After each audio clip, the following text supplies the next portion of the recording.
Thanks to everyone for signing on and joining us once again. Today, we're thrilled to be joined by Barbara Gardner.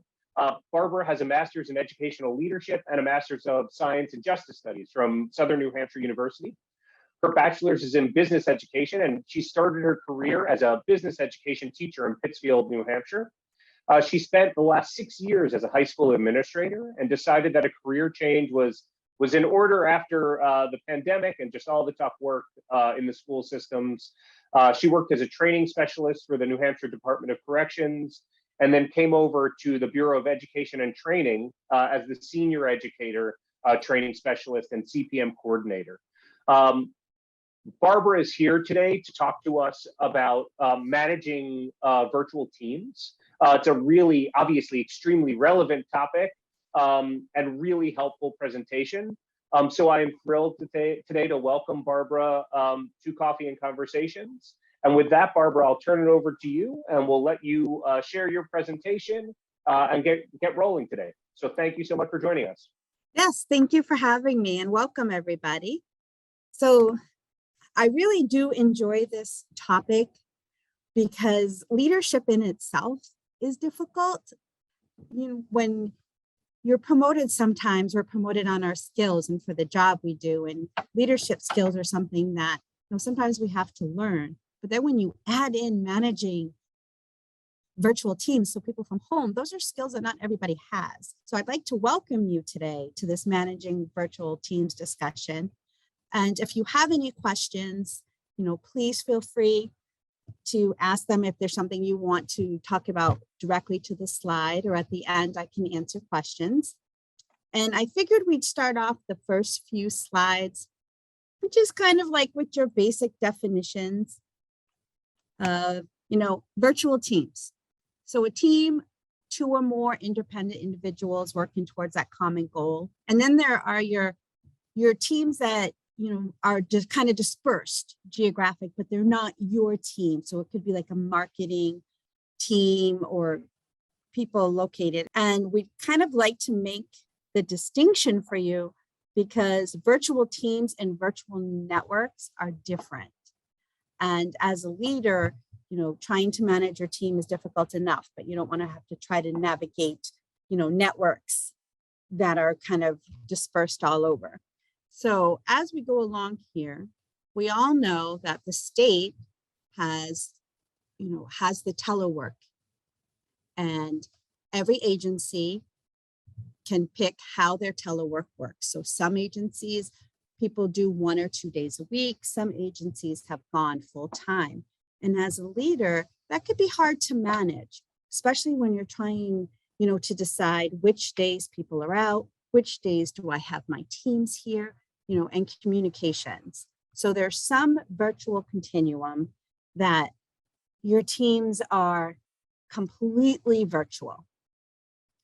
And then there's some in the middle where 1 or 2 days a week, you have, you know, different employees out. And then you have your team that's face-to-face, because as we know, not everybody can definitely be 100% virtual in the agencies that we have. So it's this continuum, and you have to be able to navigate that. So virtual teams, like we know, right, they can involve different locations, languages, time zones, cultural differences, organizations. Now, for the state, pretty much for our meetings, our team is all in the same time zone. The locations are spread out through New Hampshire. But for education and other organizations, you could have your team spread out all over the world, which is an amazing thing to have, because it actually allows you, and when we get to the benefits of managing that team as we go, you know, you can have more people work for you. And that is a great advantage, especially in the times that we're in right now. So let's go over one more, and that should bring us to the advantages, the challenges and the benefits of a virtual team, and what you need to be aware of. So let's just go one more slide there we go. So let's talk about the benefits, right? There are a lot of benefits for agencies to actually allow telework. This is a great recruitment and retention tool that, especially now, could definitely come in handy, right? So reduced real estate cost. I know that for the state of New Hampshire, trying to have all our buildings that we have, and then we hire new people only to realize that we have no space for some of them. So we're kind of sharing. So our telework actually allows that flexibility. So my supervisor and I share his office. On the days that he's not here, I'm in his office. And then I have my telework day. Okay? So saving time and money on travel, that is a very big benefit for people. You know, I get up in the morning. I don't get paid to travel to work, but for me, it's like 30 minutes of my time and then 30 minutes on the other end. And then of course, we all know gas. So this way, the benefit of me coming to a job that offers that flexibility of telework too is, you know, I get up, I just walk down the hall, I'm right there. Snowy weather, you know, that's just a great addition to something that we can kind of advertise to bring people in. Environmental benefits due to less traveling, you know, less gas use.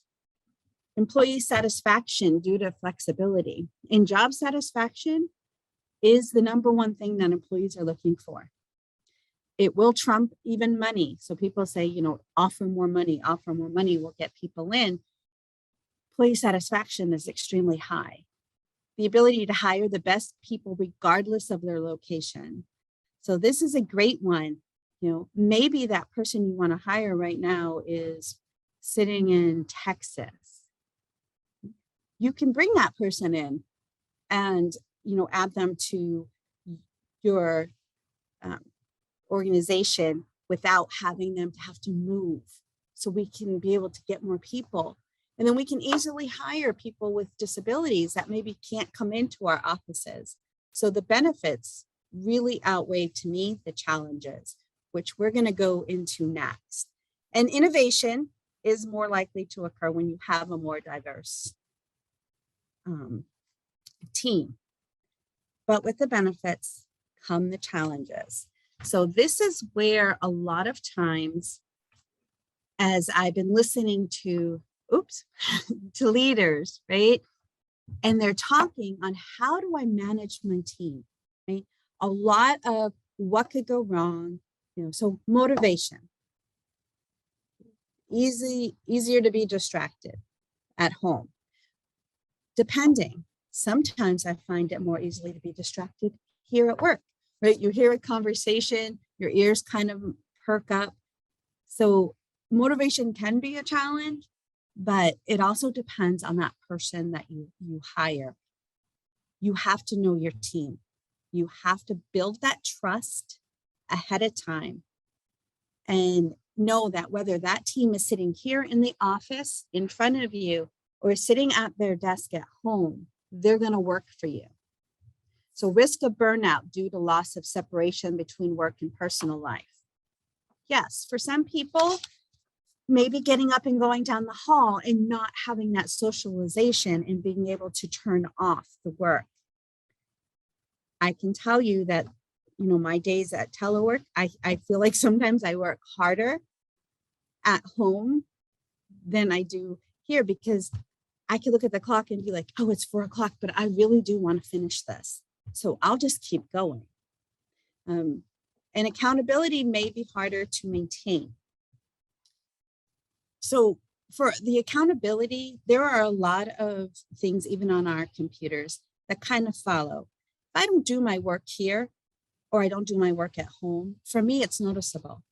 Either I'm teaching a class or I'm not, or, you know, I'm doing how many bills or anything from HR. Either I'm doing my invoices or I'm not. There are a lot of ways to account for accountability.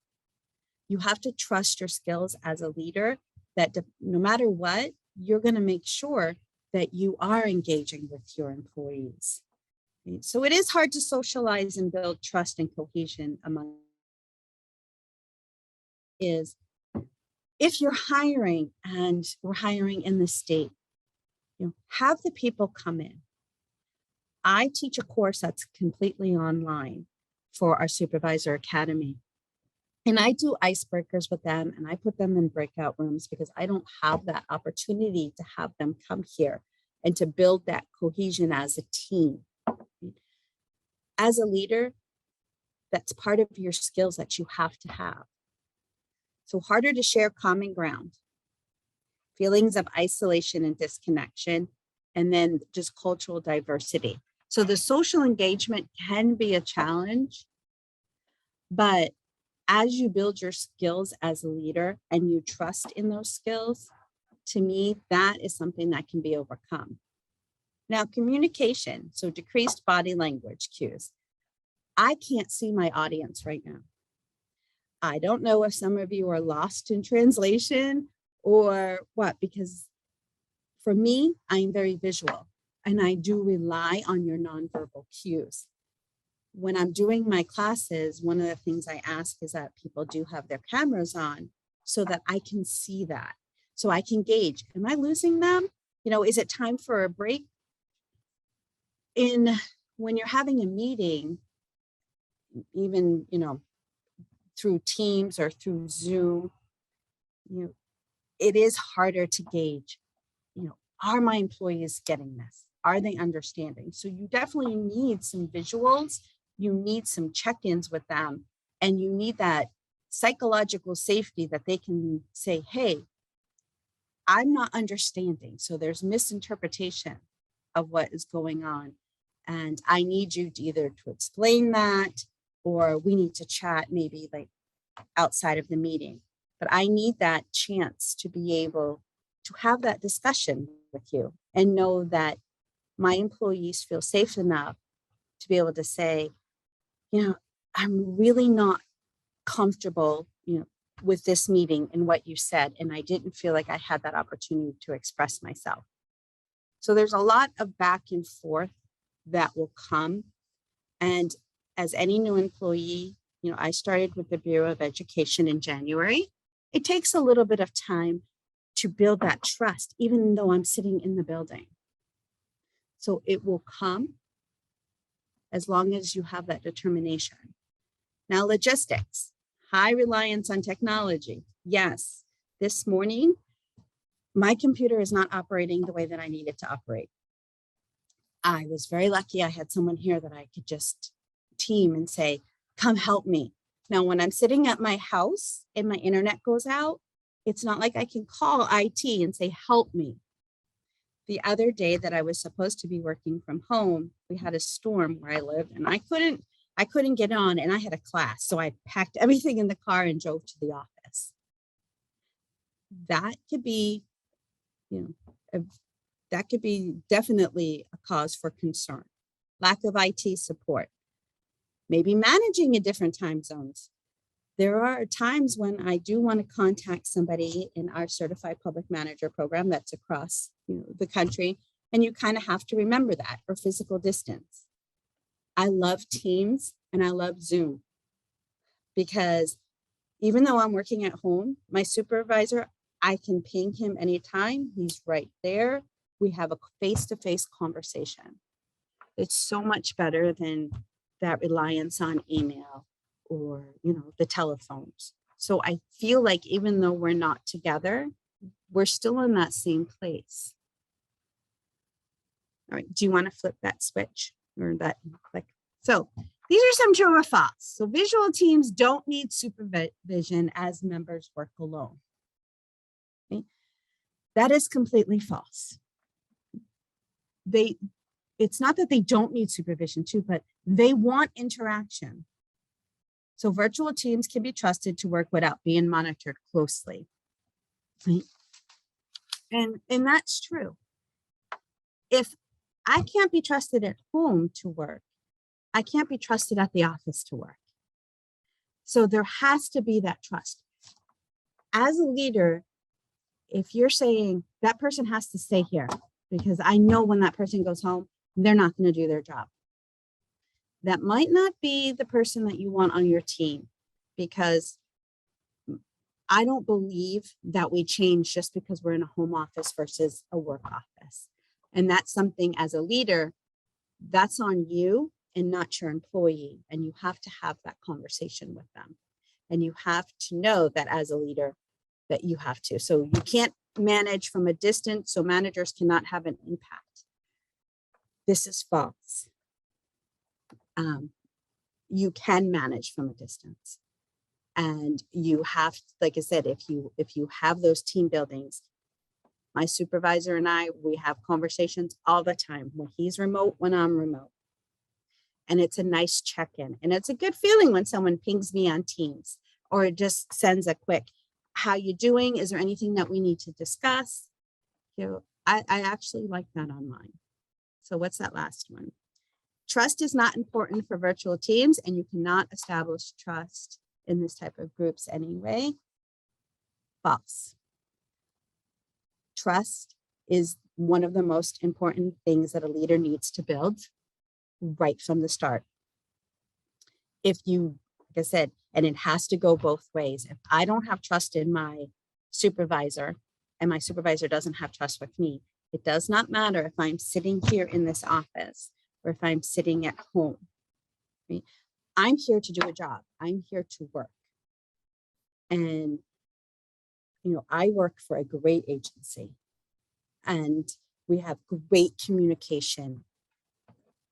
Not everybody has that, but you have to be able to step up as a leader and know that that's on you in that way and how you can go about and do things.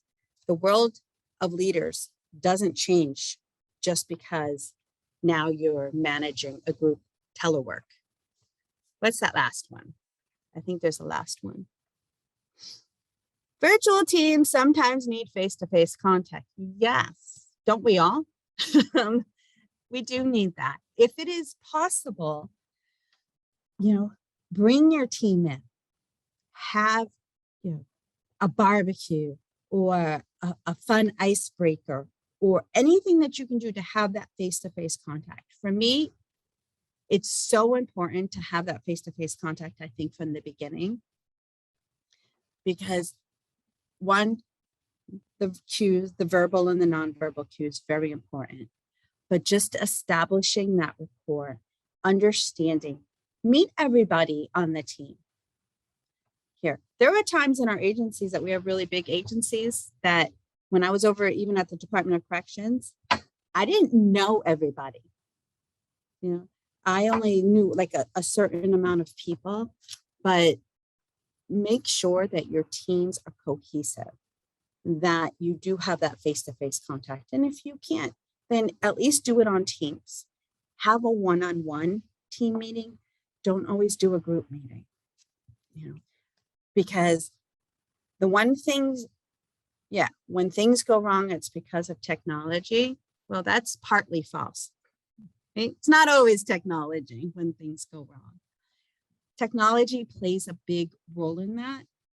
And I'm not the best with technology. I'm just, you know, getting up, and it was really great today. Like I said, that I had somebody here that could just run in, and I'm really happy that I chose to do this from my agency versus doing this program at home. Things don't always go wrong because of technology. You can blame it on technology, or you can say that technology is the reason why you can't have that, you know, that you're not building that rapport. But to me, that is definitely something that can be overcome. So let's talk about the skills of an effective virtual team leader. So what an effective virtual team leader does, they guide and they coordinate. This is something you're going to see here that you're going to be like, wow, these are skills that we should have, definitely, even if we're, you know, if all our people are together, they inspire. And our last one there is they connect with their employees. It's not anything different. There's not a different magic formula as a leader when your people are at home or wherever they might be. Go ahead. So your traditional team, right? Communication, You're articulating a purpose and goals. You're mentoring and inspiring. Go right there.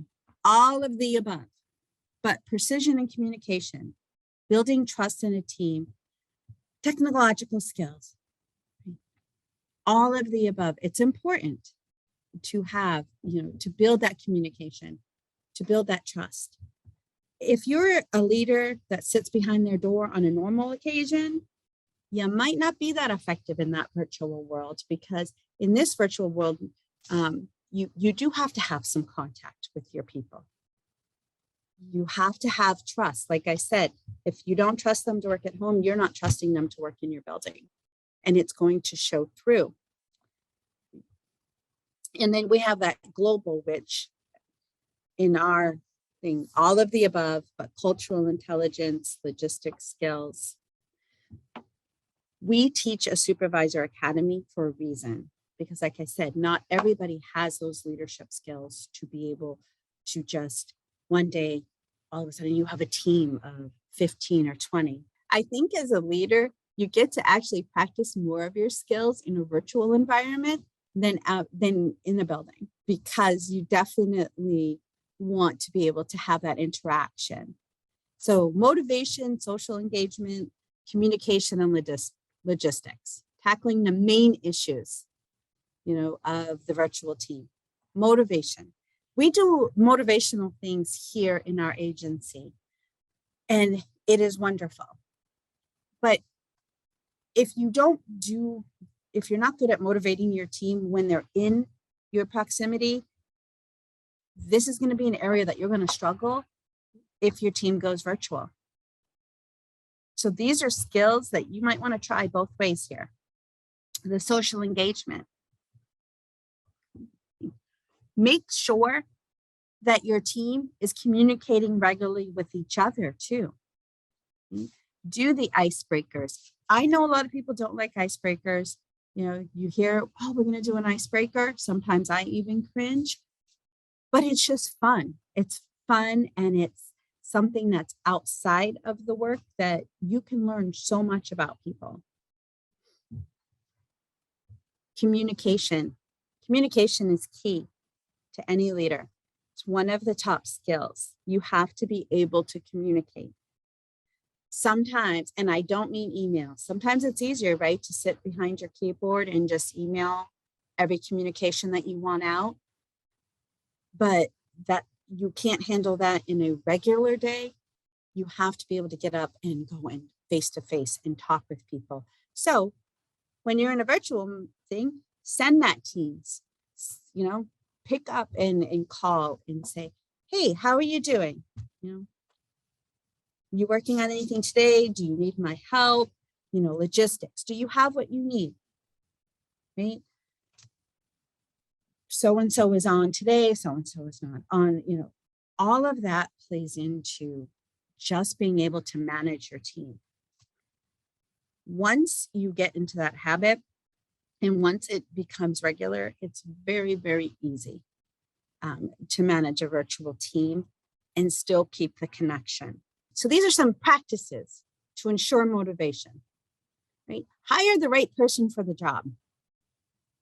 Provide onboarding to that person. Set clear expectations and set clear goals. So you're aligning your individual goals, right, with the overriding team goals. Monitor and assess their performance. Empower your employees. That is a really, really big one. Make sure the employee is comfortable. Please provide the right tools and training if they need it. Provide support and be accessible. And give rewards, both tangible and intangible. This doesn't have to be money, right? I mean, we get rewards here just by having the chance to do our end of summer barbecue, or we had a really nice ice cream social. We have a board here that recognizes employees for what they do. That is a great way. That is job satisfaction. That makes people feel good about what they do. I'm working from home. You trust me to do that. You hired me to do a job and you have trust in me, and I can feel that. Those are very strong job satisfaction motivators. You know, set clear expectations. That's something you're going to do whether I'm sitting at my cubicle or I'm sitting at my home desk. Now, when you're looking, when you're going to hire, and some of our agencies, like I said, have a full telework, you want some traits in the person that you hire: self-management and self-discipline, openness to technology and technological change. So personality traits such as patience, perseverance, tolerance, flexibility, and understanding. Excellent team participation skills. Being an introvert, some people are like, oh, I'll just telework. I can be at home, right? I don't really have to engage, or I don't have to, but you do need to, probably more than if you actually went into the office. Propensity to trust each other. Right? Trust me that I'm going to do the job that I need to do. I'm going to do my task. I'm going to do it right. And we're going to be able to work together. And you have to be trustworthy. You have to be a good communicator, both with written and verbal. Proactively reach out for help. If I'm at my office, I'm reaching out for help. Right? If I get stuck, I know that I can just get up, ask my supervisor, hey, what do you think of this? Or can you help me troubleshoot this? When he's at home and I get stuck, I do the same exact thing.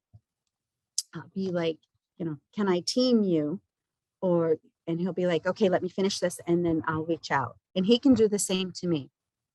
You have to thrive under a low touch, highly flexible management style. If you are one that does need that supervisor to be over your shoulder, or to, make sure that, hey, every little thing I need, I can just get up and go to the next cubicle, telework is probably not for you. You must be okay without a regular social environment in the workplace. I love the fact that I do a telework day and a work day. There are times that I do need that social environment. And then there are other times that I am perfectly happy working from my desk at home. But if you are a person that needs social all the time, then the telework, the virtual world is not for you. If I come into my job interview and I tell you that, and you know that this job is highly virtual, might not be a person you want on your team. Socialization and shared understanding. Okay? So social events, before the team starts working together and during the course of their work, have a social event. Okay? Let them visit their sites, let them know, and meet people ahead of time. Right? Share people's profiles, their interests, short bio, allowing free time for chats at the end of video conferences and virtual meetings. I'm ending a class that I'm doing this Thursday that I told you was all completely virtual, with an icebreaker, but it's instead of an escape room, you have to get out of the breakout room and they have to do a team thing. It's kind of fun. It's just a little thing to help the students get to know each other. Training, setting clear team goals, sharing the company's vision. All of these are things that you're looking at and you're like, these are skills I'm already doing. Just make sure that when you do this and you're hiring people and you're managing your team, that you yourself are, participating in these events also with your team. 10 good communication practices. So provide regular communication. Again, if you're a leader, you should be doing this, whether I'm virtual or not. Set a communication routine. Set ground rules for communication. Provide redundancy. Clearly articulate your expectations. Share those deadlines, those tasks, progress, responsibility. Make sure communication is fully understood and follow up. A lot of times, the follow-up is the piece that gets left out. So communicate as clearly as possible. You can definitely do it by email. You can write your things in your teams, but I feel like more face-to-face, allow the back and forth communication. So whether you use Zoom as your mode or Teams, allow that so that I can see you, you can see me, I can ask the questions as they pop up. Use the right tool for each purpose. And again, do not forget that face-to-face communication. Communication, time and place. So anytime, any place. So these are just some things, right? So same time, same place, you can do those face-to-face. I can get up anytime I want and I can go ask a question. A lot of times I'm the person that I could be sitting there and I get a email asking me a question from somebody in my office. I'm not an email person. So I'm like, I'll get up and I'll walk over and answer it. So same time, different place. Use the phone, video conference, instant messaging, share your files. Different time, different place. That's the time you use the email, the web page, the forum. Different time, same place. You can even use a bulletin board. So that's what I did here. We have a bulletin board here. But the different time, different place, I want to go back. That's kind of when you do the email and the web page. If it's a quick question, get up and just, ask that person. Go over, and it's a great check-in too. I can see your face. I don't have to think of what your tone was in that email or even in the Teams message. So just know that I can tell you that sometimes when I've worked for a company and I'm in the office with everybody, I still feel like I'm virtual because I feel like everybody has emailed questions and nobody wants to do face-to-face anymore. No one wants to take that time to even get up and, have a conversation. I'd rather someone team me in the same office and pop up so I can at least see their face when I talk with them.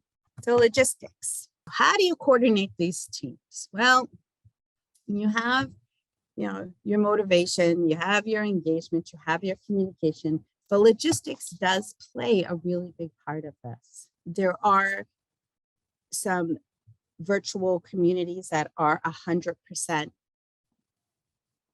they're asynchronous, right? So the logistics are, I'm communicating with you completely by email, or maybe I'm doing a recorded message to you. I'm sending it out there. So I'm reading this and I don't have the time or the opportunity to face-to-face, so coordinating this type. Asynchronous communication, asynchronous is a completely different course because that one requires a lot more like diving into and going deep into communication. And so for this one, I do see a lot of that asynchronous in the chat. I just want you guys to know that that one is complete. That would be a whole different thing to do. But here are some tips, right? So provide up-to-date technology and training. The worst thing you could do is give your people outdated computers or things that are not keeping up with the times, or even training. So when I started with the state uses Teams. I came from Zoom. So it took me a little bit of time to learn how to kind of manage and work my way around the team world. Keep your virtual team small if you can, just 4 to 10 people. They're easier to manage. You don't want to give a leader a team of 50 people that they have to manage and think that, they're going to be able to keep up with that communication and keep up with every single person on a daily basis. Develop clear guidelines to structure communication and decision-making, and have in place a process for managing the team before they start working together virtually. Here, it was great.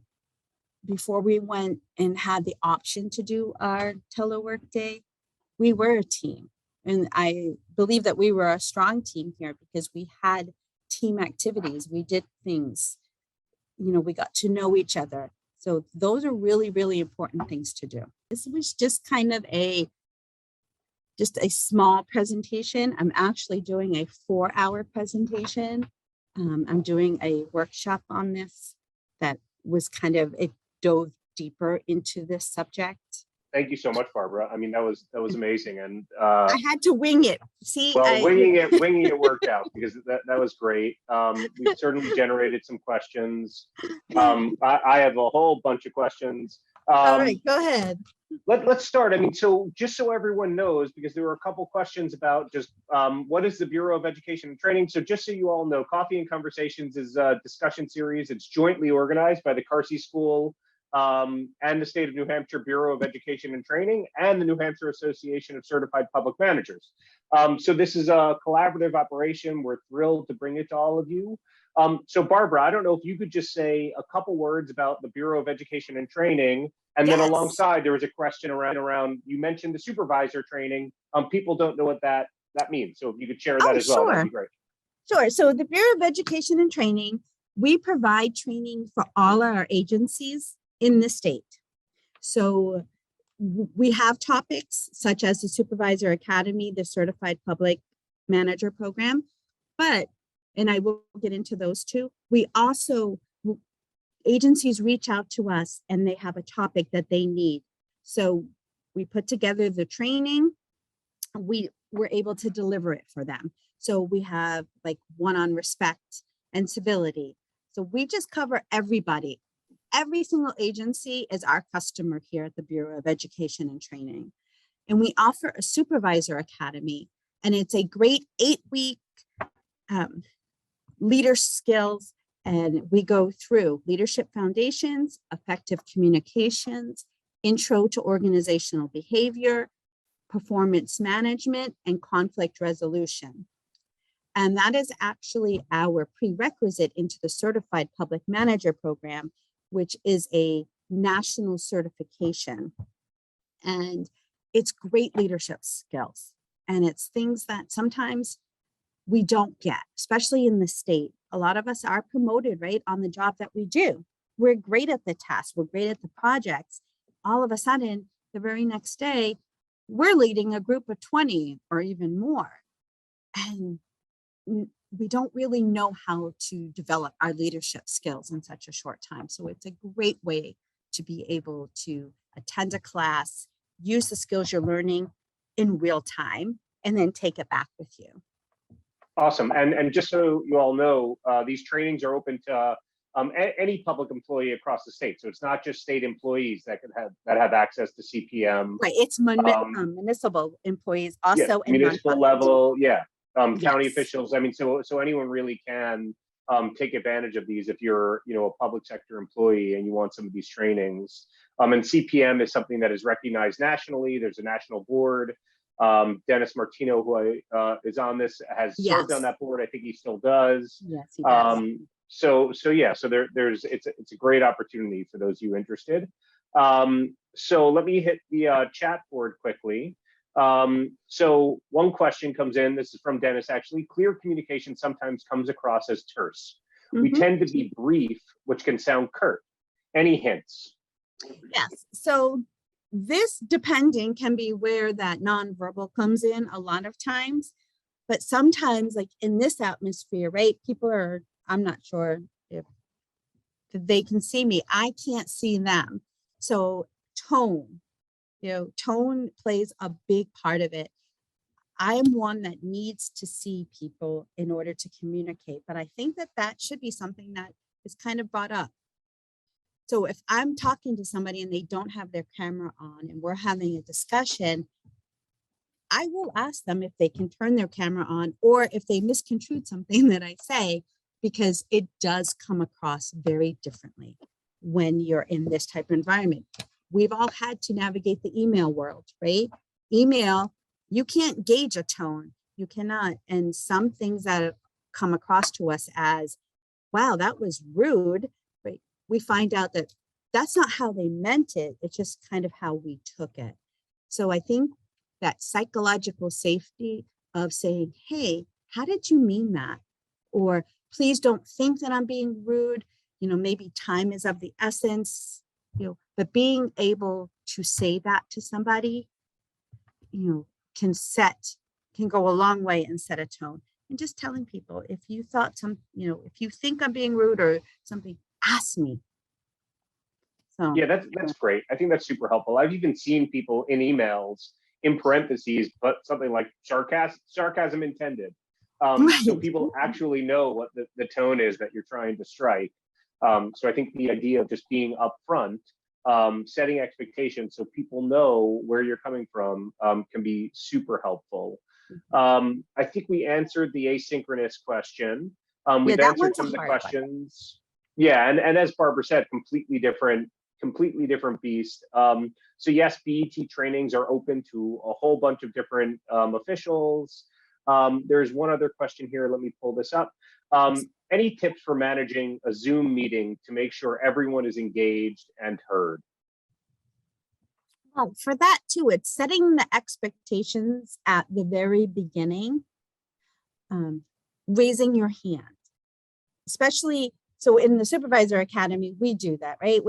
I have all my little squares up on Teams. And so I ask people, raise your hand or put something in the chat letting me know, but have those expectations at the beginning, because sometimes, you want to say something, right? And you're waiting your turn, then you forget what you say. So I always say clearly, please have things in the chat, put anything that you need in the chat, I will go to it, but have those expectations up front. It's no different than being in your meetings at work, right? Your staff meetings, there are expectations. We don't have wild staff meetings, maybe you do, but right, people raise their hand, should be polite. For me, communication is big, and there's always a clear expectation no matter what meeting we're in. It does not change just because we're having a Zoom meeting. Right? Respect your coworkers, raise your hand, whatever you need them to do, have those guidelines at the beginning. That will go a long way. Also, just to let everybody know, BET does have a website. You can sign up. There's a lot of great professional developments. This one that I'm doing, this little clip right here, is a complete one. Emotional intelligence, psychological safety. Those are all big things that go a long way. I have a question between, the idea of monitoring and trust, and you talked about a lot of these concepts, and yes, it feels like a hard place to be sometimes. And I think about Microsoft Teams and the idea of just dropping in and saying hey to someone to make sure that they're not isolated, right? So I guess what's the balance, to make sure someone feels connected but doesn't feel as if you're micromanaging them. In an office, you could walk by someone and kind of check in on their office, just poke your head in and say, hey, how you doing? It gets harder in a virtual space to do that. So I'm just curious your thoughts around that. Yeah. So I'm of the mind that when I was an administrator, I went around to everybody and said good morning to them.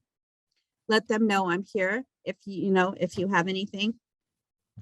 There's no reason why you don't do that in a virtual environment in the morning, right? Hey, I'm here. Good morning, everybody. If you need anything, please let me know, because I don't see why the trust would end whether I'm sitting at my cubicle. I could totally be sitting at my cubicle staring at a screen and it looks like I'm working and I'm not doing a thing, or I could be doing that at home, right? This is where you have to build that trust with the employee and in your own leadership skills. Right? I love what I do.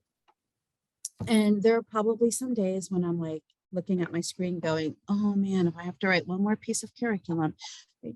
But I should be trusted to be able to do that at home also. Right? I'm not at the beach, or, I'm not doing a million multitask things because I have a job to do. And in the end, I have a product that I have to turn out. And it's going to be very apparent to anybody that I'm not doing it either way. But I always say good morning to my boss when he's at home, and he does to me too. Hey, good morning. I'm here if you have any questions. And that's all that needs to be done. Yeah, excellent. That's super helpful. And I think it speaks to, organizations investing in the right technology so that's even possible. right? So, we talk about Teams. I mean, I know at UNH we have Microsoft Teams, and we all use it pretty regularly. If that technology is not in place, all of a sudden that becomes challenging. So I think Barbara had mentioned, in the presentation, invest in the technology, right? If there's an expectation that there are going to be virtual teams, you need to have the technology to support that. All so helpful. There's a great conversation going on the chat related to librarians. So, and Dennis, thank you for fielding that. And it looks like Robin has posted some information related to training in New Hampshire. So please feel free to check that out.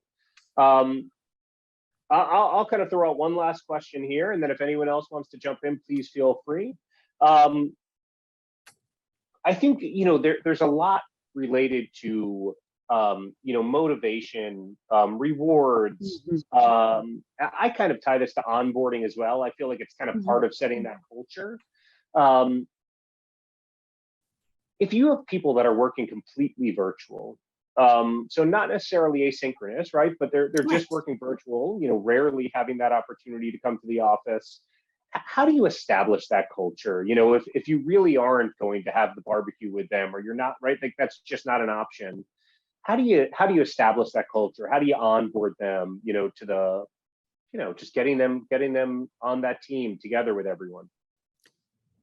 I think it's easier, like too, for us, for the state, right? So they come in first, and a lot of the agencies do the onboarding. They have that orientation, they're there. That to me is important. If you can do that, definitely bring them in. Extend that onboarding for a little bit so that you're like, okay, the first 2 or 3 weeks, you're here in the office, and let me tell you why. Because you need to be able to meet your team. You need to be able to have that face-to-face. You need to be able to do that networking, and then let them go out. But you don't have to just not have an activity where someone comes in. So for the state, in the mandate, it's, employees have to come in at least once every pay period. Agencies can do their own rules, but that's what was in that mandate.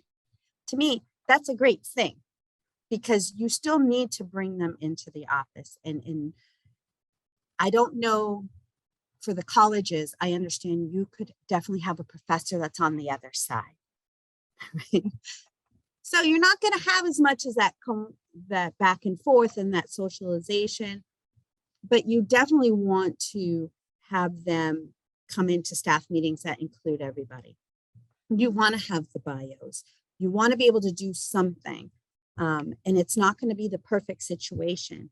But if I am applying to be your professor, and I know that this is an asynchronous world and you've got instructors all over, I'm prepared for that virtual. If that's not for me, I'm not going to sign up to be your instructor. So as the employee also, those have to be questions that are asked. If they need some type of check-in, or they need, they want to be involved a little bit, then they also need to be able to come into the office. And the onboarding is a great part, but you have to hire the right employee. And kind of what I feel like I hear from a lot of our agencies right now is they're desperate, right, to fill. We have a lot of vacancies. So when you get somebody that meets the criteria on that job description, you're like, sure, come on in, right? That might not be a good fit for your team. So sometimes you might have to just bite that bullet and be like, okay, this is not going to be a good fit for this team. And right now in this economy and the way it is, it's kind of hard to do that. But telework is a great benefit in recruitment and retention tool, because especially for a state agency that can't offer money, the flexibility of saying, hey, you can work from home, you just have to come in once or twice, that could be a great attention getter for people. So you have to start weighing that. And you need a very, I think, more outgoing leader in that situation. Somebody who can think outside of the box and be like, okay, what can I do to bring my virtual team and make them feel like they're part? So I think that could be a whole course in itself. Thank you, Barbara, so much. So So just a few points here just to finish up here. So first, these presentations are made available. I don't know about the slide deck itself, but we do record these presentations and we post them on our on the Carsey page. There's both a YouTube page and a Carsey Coffee and Conversation archives. So we will trim up this video and make it available for everyone, and we'll let you all know when that is available. Please pay attention for what is coming up next. We'll have conversations in October, November, and December, and we'll keep you all posted on those. And let me just quickly thank the folks who are behind the scenes who you're not seeing. So Laura Lloyd, thank you so much for your work. Valley, thank you for your work. Libby Schwanner, thank you for your work. And on the other side of the collaboration, we'll thank Frank Nugent. Thank you so much for your support, and Robin Hoyt. Thank you for doing this on your end. And Dennis, as always, thanks for being a voice out there in the chat. Thank you everyone for signing on and joining us today. And Barbara, thank you so much for sharing your expertise with us. We really do appreciate it. And we look forward to continuing our conversation. Take care, everyone.